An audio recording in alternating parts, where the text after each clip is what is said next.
This is the Simpit. I'm your host, Sean Cole, and welcome to today's edition of the Pit Stop, where you are the real star of today's show, because it's all about talking sim racing. And there'd be no point in me talking sim racing if you guys weren't here to talk about it with me. And I think that's what makes the Pit Stop each and every morning so much fun. So, with you guys being the star of the show, I want you to know, sometimes before the show, I actually watch your guys' chat. Sometimes I have the time to chime in. Sometimes I'm busy gathering things and getting the show ready to go and can't talk. But I did pick up on one topic that was brought up in the discussion by you guys, and I just want to bring that up at the beginning of the show so that you guys can maybe give some thoughts. Maybe something will occur to you throughout the show. But Michael Thompson, not to single you out, Michael, mentioned, oh, I just don't feel like sim racing today. And then somebody else asked about, or mentioned the same kind of thing, like they can get burnout. John Hill talked about it. A few of you guys talked about it. So the big thing is, what do you do to conquer burnout? I mean, let me just go back in time or in life. Oh, my mic. Thank you, Chris. Thank you so much. Yeah, I had my mic in the wrong spot. Sorry about that. That should be better. So back in the day when it was soccer, I used to think, and I love playing soccer, but every once in a while to get a day and I'm like, I just don't want to come home sore today. I don't want to have rolled over, torn up ankles or blisters on my feet. And it would prevent me from wanting to get out there and doing what I loved. Same thing would happen on cycling. I mean, some things take energy, they take mind power and focus. And sim racing can do the same thing. You sim race for many years, and it's hard to not at some point get burnt out on the concept. So my question to you guys, what do you guys do to fight burnout when you're just not feeling it? I mean, we love sim racing. That doesn't, you're not questioning your love for sim racing. But what do you do to conquer that burnout? And I'll tell you one of the things that I've done in the past and one of the things I'm currently doing. But I think it's very important to have goals, especially in our hobbies, our careers, things that are important to us in life. And having goals makes it easier and gives you some of that momentum and enthusiasm for what you're going after. So when I do fight burnout, and John Hill mentioned that I play World of Warships. And Billy just said the same thing. Diversion games. Sometimes they're even games that might even be driving games, but they're not so serious. Watch sim racing on YouTube, Cameron. That's a great idea as well. Thank you. And somebody said they mentioned watching the Simpit in particular. I appreciate that very much, Tom Jones. But yeah, I think it can be a challenge. And when we all want to be better and have fun in our hobby, I think getting over that burnout is more important than fighting through the burnout. Because I think when you fight through the burnout, you just kind of get more and more resistant to the whole concept. For me, sometimes it's changing sims, or maybe changing the group of people I race with. But for me, again, setting goals, whether it be better results, better lap times, hitting apexes. You've heard my various different goals, but maybe there's a guy in your series who always finishes one or two spots, somehow just always gets the better of you. Maybe you can make beating him or bettering him a goal and increase the challenge and the fun to sim racing. So anyway, I appreciate your guys' conversation all the time, and it's a really integral part of the pit stop, and that's why I wanted to take this little diversion just to talk about it. And again, you guys keep letting us know your ideas, things you've done, and maybe one of your ideas will help somebody else out. Maybe we can help Michael out so he'll be excited and pumped up for this weekend's race. So anyway, let's move on to today's sim racing news. And again, thank you all for being here. Also, I do have some thank yous. I want to thank the man, Chris, Doug, John, Hendo, and Wolfgang. All these guys sent me things overnight. So the Simpit army is growing, and you guys are making my job not only easier, but you're making the show that much better. So thank you to those guys for sending things in. And now let's get into today's news.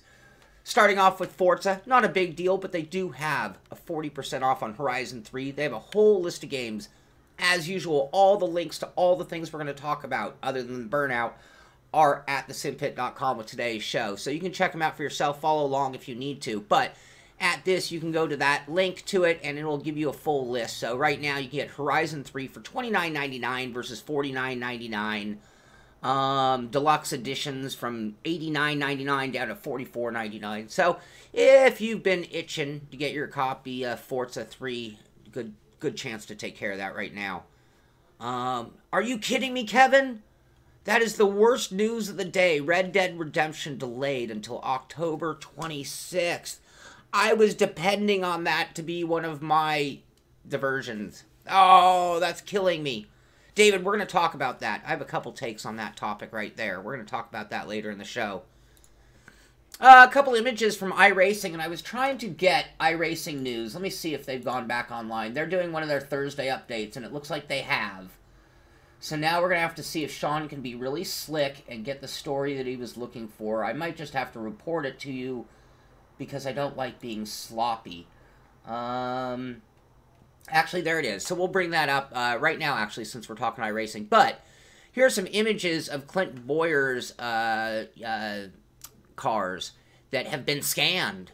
So here's actually an image of their dynamic engineer, Steve, talking to the crew about the car. These cars are getting ready to be loaded up and go to Speed Weeks. So right now, they are currently working their butts off. That's Austin Dillon in a simulator, by the way, on iRacing.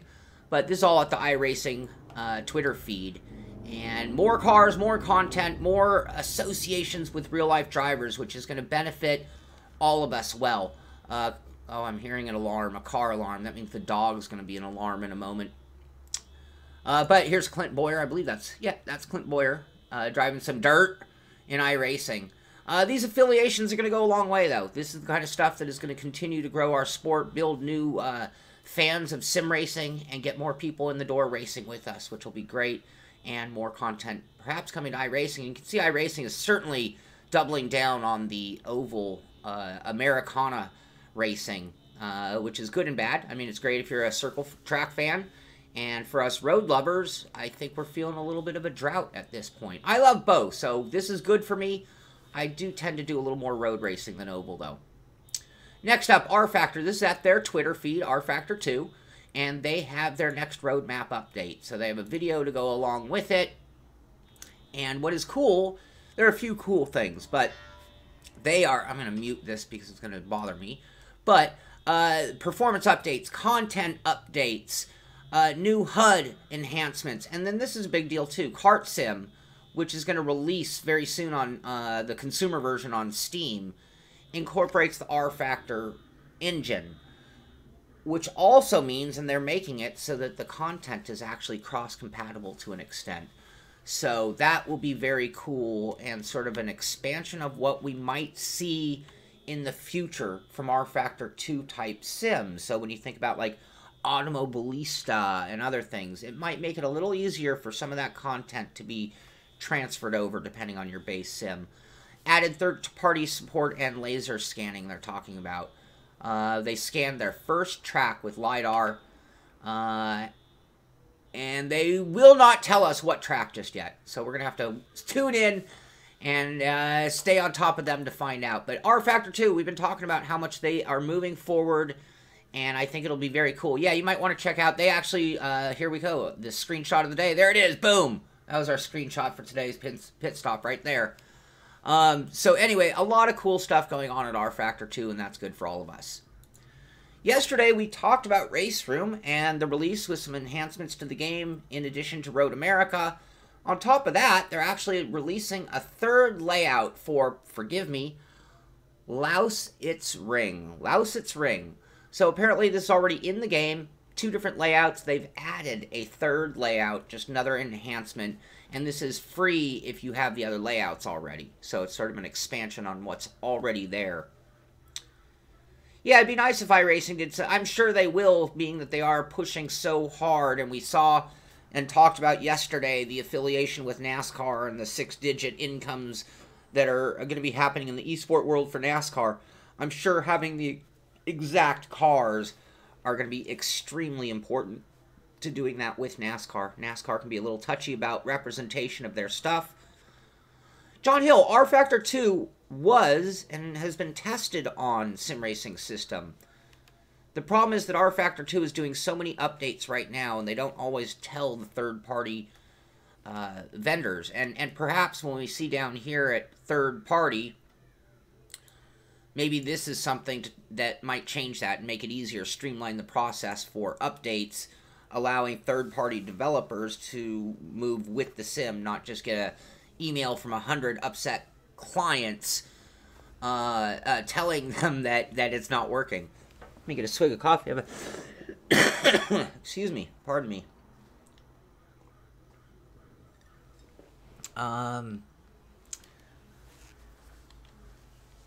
BRVT made the screenshot. We're going to pull that up in a minute. Awesome.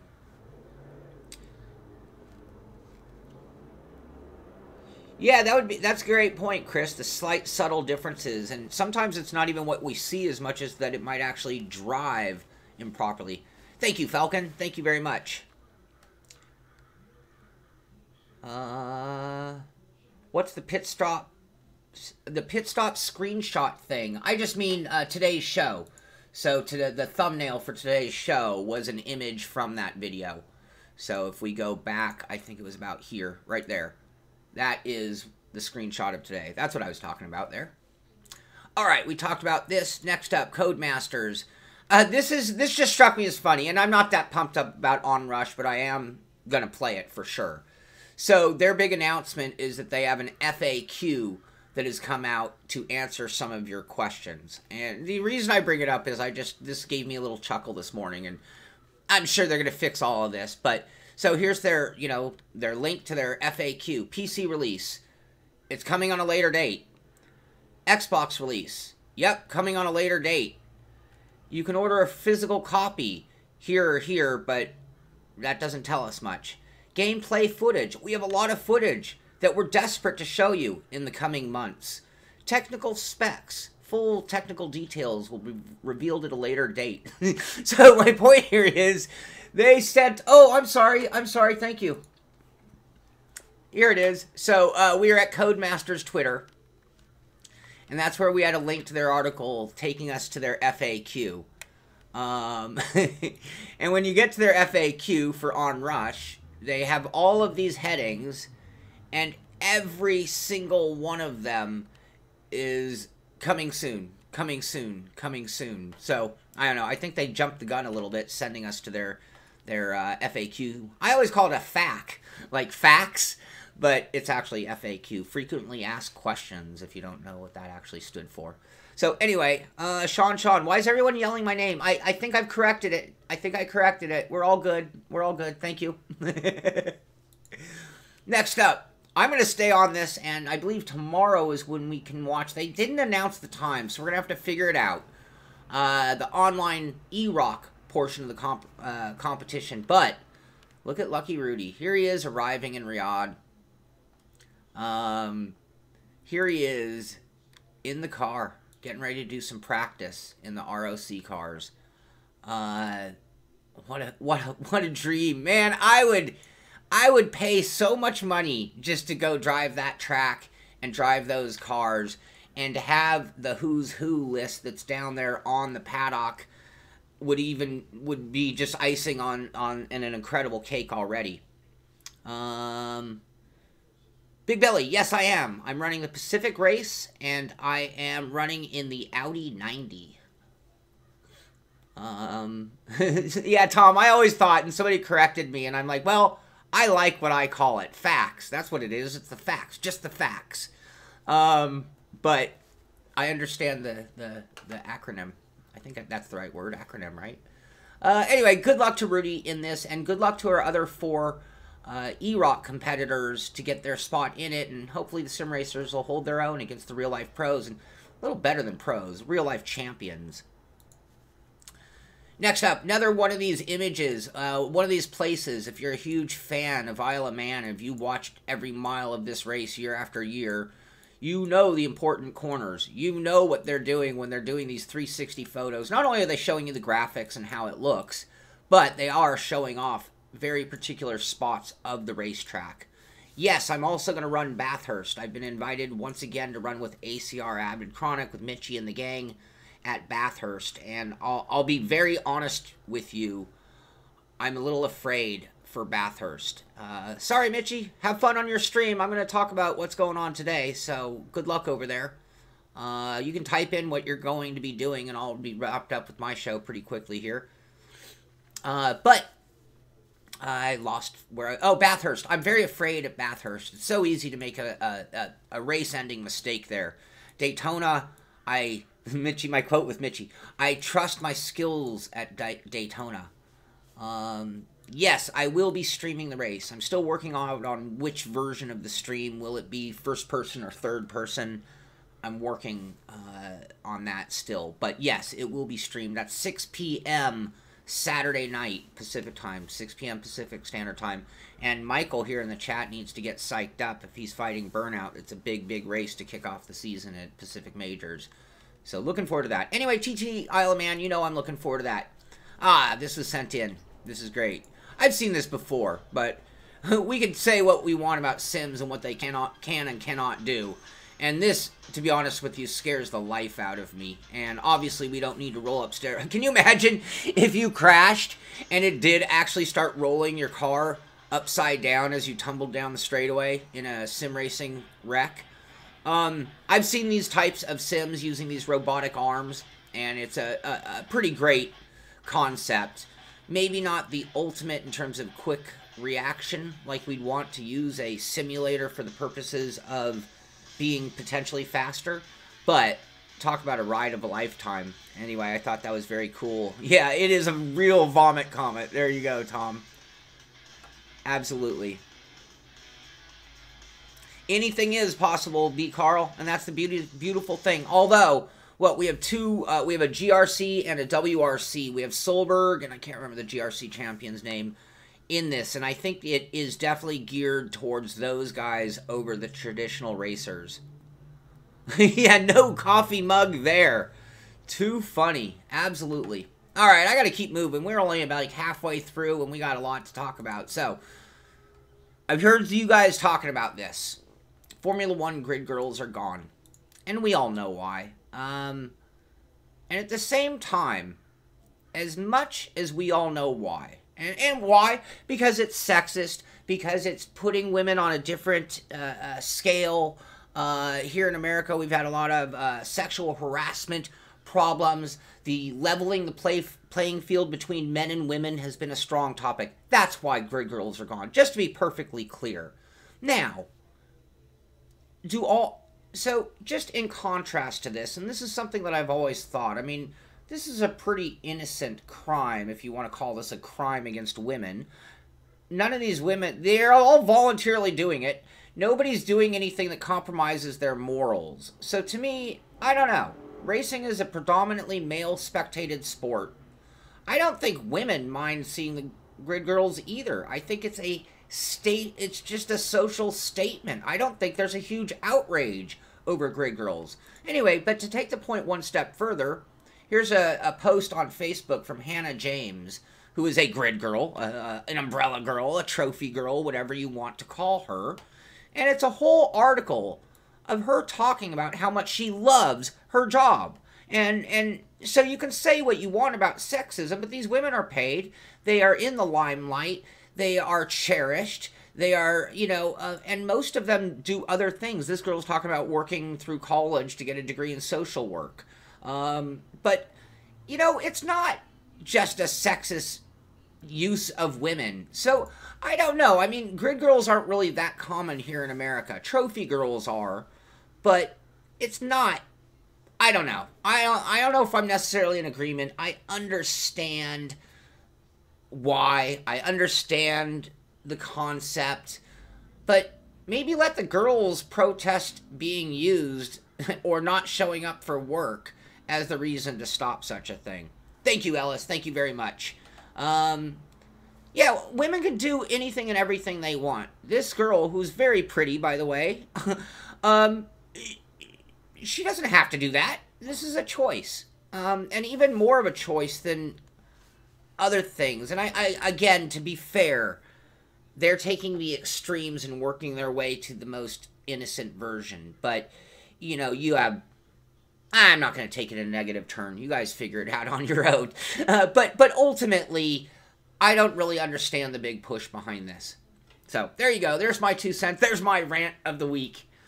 Next up, this article is by C. Woods1234. It was sent in to me, and I don't even have his permission, so I hope it's okay. Yeah, exactly. Isn't it about choice? And now we've removed that choice. What next? We're going to go to the auto show, and there are going to be no booth babes? Well, booth babes have been on the line for years in trade shows. You know, some trade shows outlaw them, then they allow them to come back. I don't see where the harm is, to be honest with you. And if somebody was to pay me a bunch of money to stand in a pretty dress, I would have to consider it. Yeah, even beauty pageants have taken a weirdness on this. And, it's like, if it's fine for them in their world, that's fine for me. But I don't think there was a shortage of women signing up to be pit babes, umbrella girls, whatever you want to call them. So, anyway, yes, this is a classic Deathmobile. This guy built for $70. So, I need to do a new Deathmobile build. I need to do some DIYs. We've been talking about that, and at the end of the show, I'm going to talk about with the Patron Group a little bit about the Patron Group and what we're going to do. But exactly what we've always talked about. Go find a cheap seat at a good junkyard. That's a nice looking seat, by the way. Get some scrap lumber. Nail it together in a stiff ladder shape. Put that seat on it. Put a platform for your rig. Now, with that DFGT wheel, I'd be okay with those two supports. I'd probably do a little more cross bracing, and who knows, he might just do that in the future. But great job, Seawoods1234. And if anybody's out there thinking, I want a rig, I'm sick of my desktop, it doesn't have to be sophisticated. It doesn't have to cost a fortune. So, well done to him. Next up, motor racing. This is at Reuters. Motor racing, new Tesla-based electric series gets FIA approval. Whoa, I did not see this coming out of anywhere. It's going to be, what, a spec series of Teslas running in more of a sedan class instead of the Formula One class, also having that FIA affiliation. So this is really cool, and this is another expansion of that esport. The whole electric cars is sort of our bridge. Grid Girls replaced for Sean in a dress. No one's coming to that. No one at all. So, anyway, this is very cool. And for all of us petrol heads, it's scary times. How long are they going to let me drive my old Datsun with a carburetor and burning gas and leaking fuel out the tailpipe? One more step in that direction. But congratulations to Tesla, and it just shows you the expansion and the acceptance of electric racing, as much as a lot of us take a little offense to it, actually. Alright, I'm going to rifle through some of these just general gaming stuff, but now even YouTube serves ads with CPU-draining cryptocurrency miners. So these guys are buying ads, you're seeing them, and you're paying for bandwidth and electricity to do their dirty work. And this whole cryptocurrency thing is starting to get a little unsettling, and I don't know how much I'm a fan of international unregulated money markets, but if you put your money in cryptocurrency, if you bought a long time ago, kudos to you. And I am not putting any of my money in cryptocurrencies, and I don't like the fact that they're killing us on video cards. I don't like the fact that this fake currency is starting to affect our gaming and our YouTube usage and other things. And even without, you almost have to then think, how much friggin' bandwidth is being burned up by cryptocurrency stuff going on and sucking our bandwidth out of the internet? And if we ever get to those net neutrality days, are these companies going to be able to afford the fast lane and put us even further down the scale? Anyway, just food for thought on that topic. Another article, we talked about this yesterday. This one's at Engadget, talking about NVIDIA proving that cloud gaming can replace a home-based high-end gaming rig. I don't know about that for us sim racers. I am not a pro sim racer. I'm not a pro shooter guy, so I don't know the frame rate minimums to play at the highest level. But it just kind of scares me. I mean, maybe in certain countries that have more uncorked internet. I don't know if I see that happening here with my internet connection. So, anyway, that's that. Next up, I just have this is pretty funny moment, and we talked about this yesterday, the concept of Microsoft buying Steam or Valve. So this is a Backlog Critic, and here's one article that is titled, Why Microsoft Buying Valve Would Make Perfect Sense. And then another article the very next day that is basically titled, Why Valve Would Never Sell to Microsoft. So it's pretty funny, the whole back and forth on that topic, and it could completely affect us. Microsoft came in, they might say what games we can and cannot play, or how we can play them. Microsoft's going to have a much stronger rule on something they purchased than Steam that is evolved on its consumer base.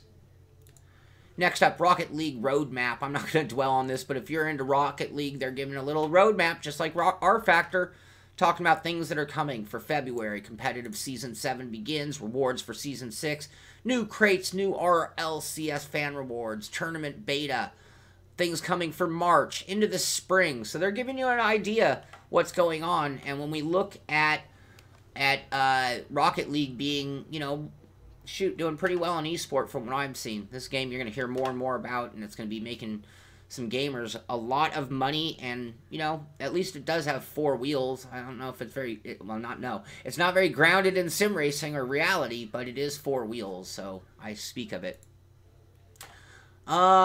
This is an article that hit home for me because of something that I deal with at the Simpit all the time. We are running long today, aren't we? Formula One is changing their race times, and they're doing it for a few reasons. They talk about pushing everything back 10 minutes after the hour because a lot of broadcasts start on the hour and they miss some of that pre-start stuff. So they want to accommodate that. But they're also changing the race times entirely.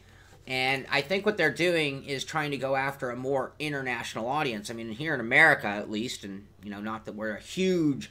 Well, we probably are a huge chunk of their audience. Not a very... not a lot per capita, but a large audience overall. But they are changing those times to accommodate a more international world. So when I'm thinking of my Sim Racing System series, our Sim Racing System series, thinking about what time we air these shows, it's tough. Trying to make it available to as many people as possible is a tough job, and even Formula One deals with it. So that, believe it or not, does take us... No, I'm going to talk about one more thing. This is late because they are down. Here's a post in the forum at iRacing's with Tony Gardner talking about getting Red Bull GRC and World of Outlaws into the World Championship level series. So when we've seen this in the NASCAR side, we've seen this on the Formula One side. We saw the new licenses open up for Dirt Oval and the new license for Dirt Road, they're calling it, or the Rally Car. But now you're going to have World Championship level series running in those as well. The great thing about this is it takes a long time to get to that level in NASCAR or road right now. Right now, to an extent, the oval has been going long enough that there are probably some very, very, very high ratings. And the GRC's been going. But the nice thing about new series is it is a little quicker a path to get into them if you get in quick. So if you are looking for a challenge, if you are looking for a goal to prevent sim racing burnout, maybe you need to be determined to become one of the World of Outlaws World Championship drivers, or maybe one of the GRC World Championship drivers. So that does take us to the end of the news. If you do want to see any of the links of anything we talked about here on the show, they are at the Pit Stop. Go to the Pit Stop, click on today's link, and you will see all of the links. Just hyperlinked. I did the work for you, so please reward me by checking out these stories if you want to know more about it. And the last thing I'm going to finish with, actually 2 more things I'm going to finish with. Number 1, let's go back over here. Last night we did our Attack the Track at Spa, did pretty well. Tonight, at 6 p.m. we will be streaming the race. So tonight will be race 1 at Spa with the Sim Racing Systems McLaren F1 GTR series. This should be the best race of the season, in my opinion. So tune in for that. Even better, come out and join us. If you haven't already, I encourage you to get out there and join. We have a lot of fun in that. We'll race tonight and tomorrow night, and that should be a lot of fun. Beyond that, let's go back to one more topic, and then I'm going to bring the show to a close. Our Patron Group. We've turned over through our first month now, and the Patron program is doing very well. But there have been a few things that I've promised as perks to our group. And so what I'm going to do Saturday morning at 10 a.m. Pacific time, I'm going to have a very private stream for the Patron Group, and I'm going to have a conversation with our crew. And I want to talk to them about a handful of things. Number 1, we're going to announce what race we're doing because we've met our goal. We're going to talk about a new goal. We're going to talk about a few of the other perks that some have already been taken advantage of. Like we did a unboxing video. I don't have the image here, sorry. But we did a whole, oh, there it is. We did an unboxing video of the Wave Impetus, and those guys were able to hang out with me and just check them out as they came out of the box. Totally raw and informal, and that was privy just to our Patron group. But Saturday morning, 10 a.m., I want to have a conversation with the team. So I'll do an unlisted stream. You guys will have the direct link in Patron, and we're going to talk about the race. We're going to talk about the NDA and the special things behind the scenes that are going on. And I'm going to talk about another video that is going to be special to that group. Again, when I set up this Patron group, I promised you guys, anybody watching, never take anything from the main show at all. All that stuff for the Patron group is all going to be about perks. So we are going to do that. 10 a.m. That's 1 hour later than the start time of today. That's when we usually do the Sim Tunnel show. 10 a.m. Let's see. That's 6 o'clock GMT, I believe. 6 p.m. GMT. The other thing, Mitchie, right now, if you're a fan of Mitchie Hoyer, I have a link to his channel in the description of the show. We're trying to get him to 1,000 subs so I can get him back on our show all the time. Yes, John, I'm racing 6 p.m. Pacific time Saturday is the time for the race. It is 10 a.m. or 6 p.m. GMT for the Patron show that's going to go on Saturday. But tune in for Mitchie. He is doing some RFactor 2 streaming right now as we speak. Later today, this is going to happen sometime between 12 and 1 o'clock. If you guys remember, actually I have the image right here. If you guys remember the crew chief and tuning and practice that we were doing, me and Mitchie, him watching over my shoulder, correcting my driving line, helping me with setup and getting more out of the car and track. We're doing another one of these sessions today for Saturday's race. So I'm going to be in the Audi 90 on iRacing, running at Daytona once again in a completely different type of car. And so if you tune in at about noon 1, so that's about 3 hours from now-ish. I'll get as much advanced warning, but you're going to have to kind of stay attuned because as soon as we can get together, we're going to do that. And then tonight at 6 p.m., we have the Sim Racing Systems McLaren F1 GTR stream. Tomorrow morning, 9 a.m., we'll have a new edition of the Pitstop. Tomorrow at 6 p.m., we'll have another race from Sim Racing Systems, probably a few things in between as well. Saturday, 10 a.m. for the Patron Group private stream. And then Saturday at 6 p.m. for the Pacific Majors Daytona 2.4, which should be a lot of fun. So, gosh, I can't believe I got all that out of my mouth. Thank you so much for being here, you guys. Thank you for being part of the show. Thank you for the great discussion today. And thank you for sending in the stories to all you who I thanked earlier in the show. That's going to do it. This is the Simpit. I'm Sean Cole, and I'll see you on the track.